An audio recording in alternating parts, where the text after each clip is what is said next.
Primeiro dia de aula em Ouro Preto, eu fui levar minha filha aos 7 anos na escola e teve a aula inaugural e a diretora fez o discurso inaugural assim: bem-vindos, abre aspas, as crianças são como uma página em branco onde devemos escrever um belo livro, fechado. Falei, meu Deus, né, deixa eu ir embora, onde é que é a porta de saída? Se uma diretora de escola considera uma criança de 7 anos uma página em branco, ela não entende nada de menino, né?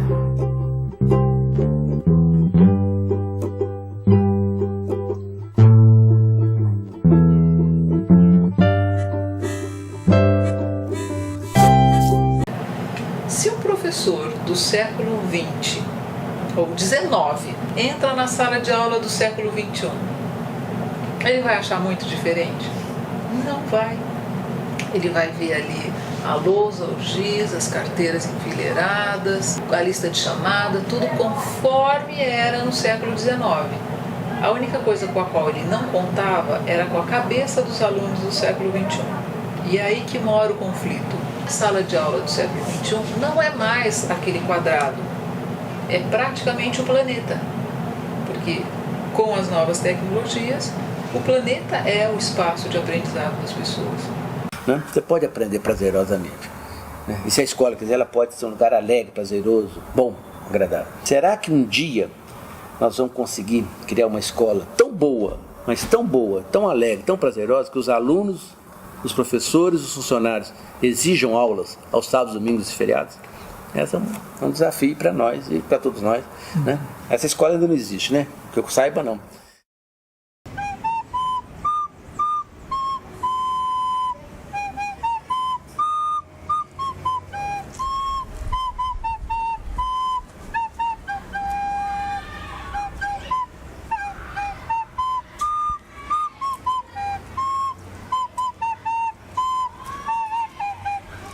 Você pode estudar assim sozinha ou com alguém se você quiser.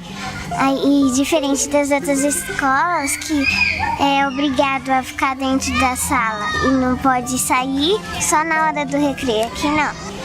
Ontem eu escolhi ficar na sala de aula porque aquilo lá era um trabalho meu e eu estava terminando ele. E ele estava bem silencioso e adequado para mim pensar melhor no que eu ia fazer. A escola como ela existe, ela com esse formato que normalmente é o da aula, da série, da turma, do horário padrão, etc. Ela é uma invenção recente, portanto isso prova que a escola mudou. É uma invenção que vem do século XVIII, XIX, com as intenções iluministas, que no Brasil vem com a segmentação cartesiana e o positivismo, mas mais distante ainda com a influência dos jesuítas, não é? Quando se diz que a escola não mudou, é porque ela deixou de fazer sentido enquanto construção social que sobrevive e que provoca milhões de analfabetos, não é? E que provoca muita infelicidade e muito desperdício de gente. Essa escola não mudou por uma razão, é que ela hoje não tem qualquer suporte nem de bom senso, quanto mais de ciência.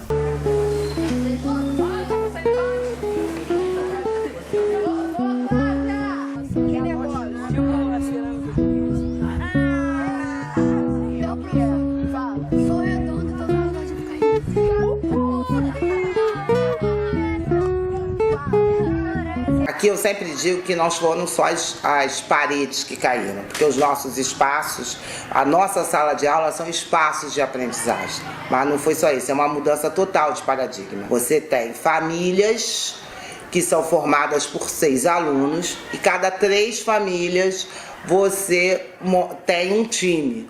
Só que essas famílias, elas foram construídas e montadas com todos os anos de aprendizagem. Então eu tenho alunos, nos times eu tenho alunos de 7º ano, 8º ano e 9º ano. Ele deixa de ser professor e passa a ser professor mentor. Quer dizer, como a palavra mesmo diz, né? Ele é o cara que vai mediar essa aprendizagem do aluno. Então é uma quebra total de paradigmas. A gente precisa ajudar esse aluno a se transformar num novo estudante, que é um estudante que tem interesse, que quer aprender, que quer buscar o conhecimento, que quer ir além.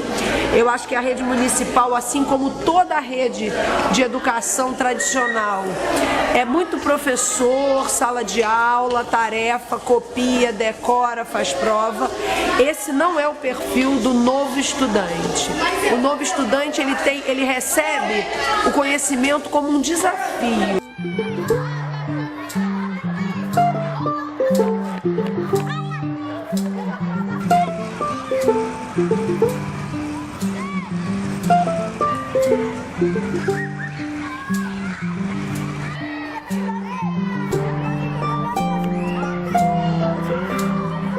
Meu nome é Isabela e eu sou vereadora e assessora da Cultura e do Esporte.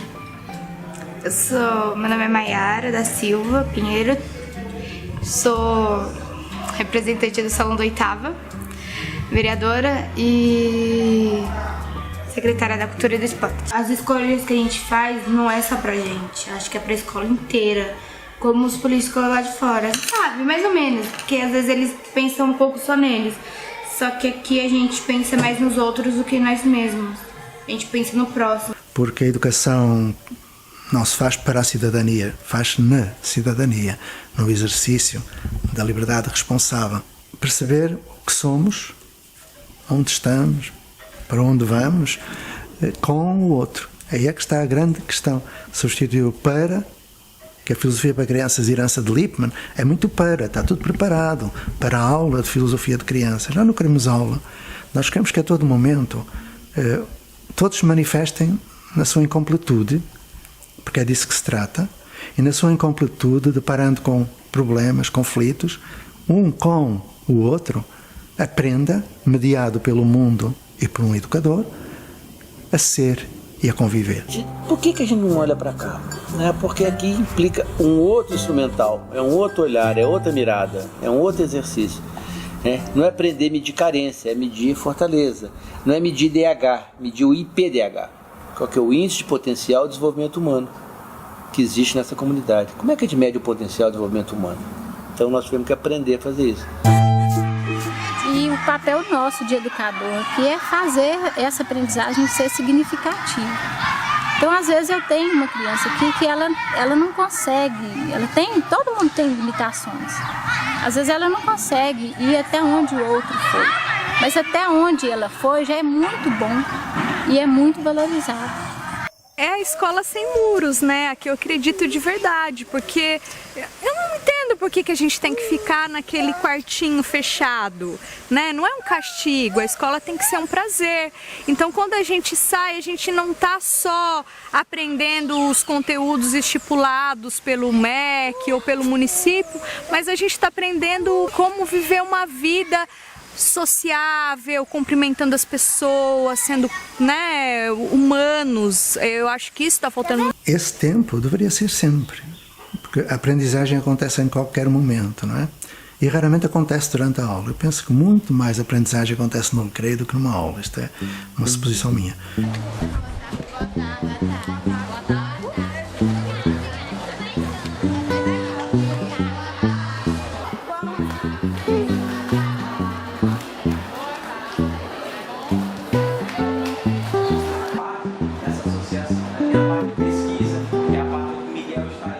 Nós começamos realmente com um projeto em contraturno da escola pública, mas a nossa ideia nunca foi complementar a escola pública ou sanar as deficiências da escola pública. A nossa ideia foi oferecer às nossas crianças um outro modelo de educação, completamente diferente. Um modelo onde elas têm voz, onde elas são protagonistas da própria educação, onde elas têm direito a expressar as coisas que elas gostam, que elas não gostam, ou modificar as coisas que elas não gostam, e onde elas aprendem fazendo. Elas não aprendem tendo que aceitar como válida a verdade que alguém emite para elas. Que a educação tradicional é uma educação extremamente passiva. Direito à voz. Aqui nós temos assembleias que nós podemos discutir problemas, não são problemas, discutir as normas da escola, o que nós fazemos aqui. Primeiro, dá direito à voz ao aluno. Segundo, interação com professores. O intervalo é Nós temos intervalo com os professores conversam com a gente como se fossem alunos também. E outra, nas salas, alunos de 9º, 6º, 7º, são idades diferentes. Todo mundo junto, isso é bom.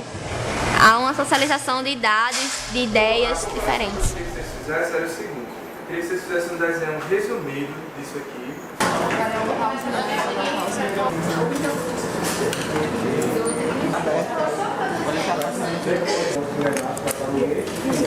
Nós vimos um jornal, um assunto, nós trazemos para a aula. Aquilo ali já impulsiona outros alunos a conversarem, a debaterem. Eu acho isso bom, não acho que o professor perderia o poder.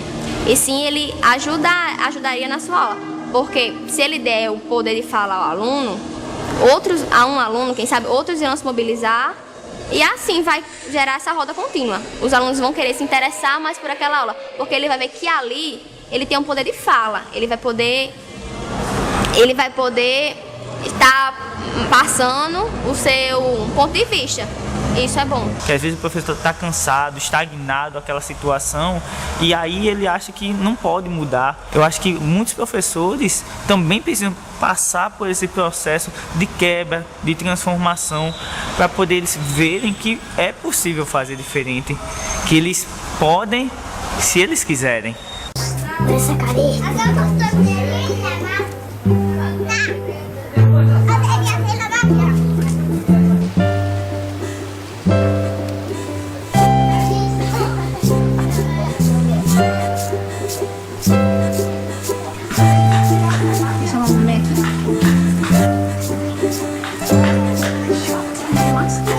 Eu sou uma das fundadoras, diretora, professora e faxineira da escola.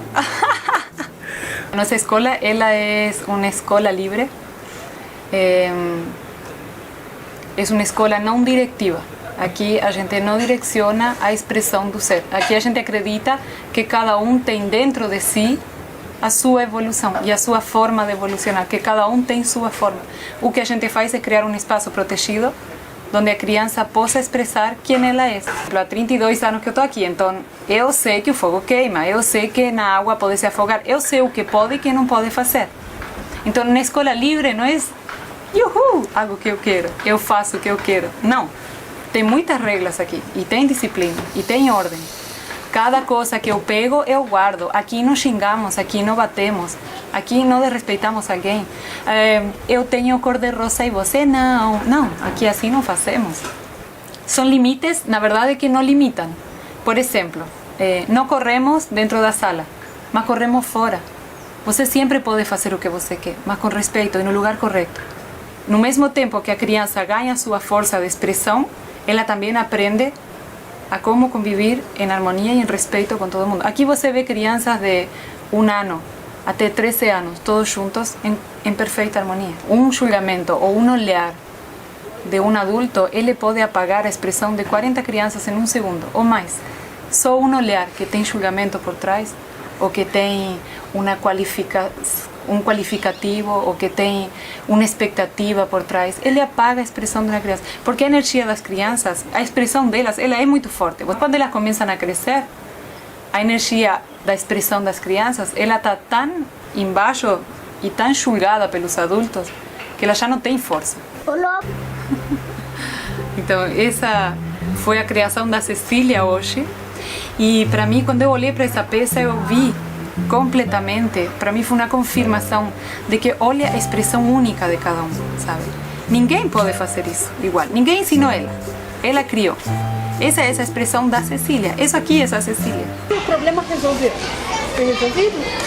Não. Pedir desculpa, como você bem colocou, ela tem que estar, a primeira criança tem que entender o que é que ela fez, qual é a consequência, para depois poder tentar resgatar aquilo, né? E que a desculpa em si só às vezes não é o bastante. Eu vou precisar ou consertar ou rever alguma coisa, e que procedimento eu uso. Então, se eu só peço desculpa e isso é o bastante, pronto, eu já esqueci de tudo que eu podia ter aprendido com essa situação. Já ignorei. Então tem que tomar cuidado, porque a desculpa muitas vezes ela faz a gente pular a parte importante, que é de rever, resgatar, né, reconstruir, entender a consequência. Questão tempo é um problema, porque as escolas, as professoras têm lá tudo que elas têm que oferecer, têm que ensinar, é um monte de coisa, é uma correria.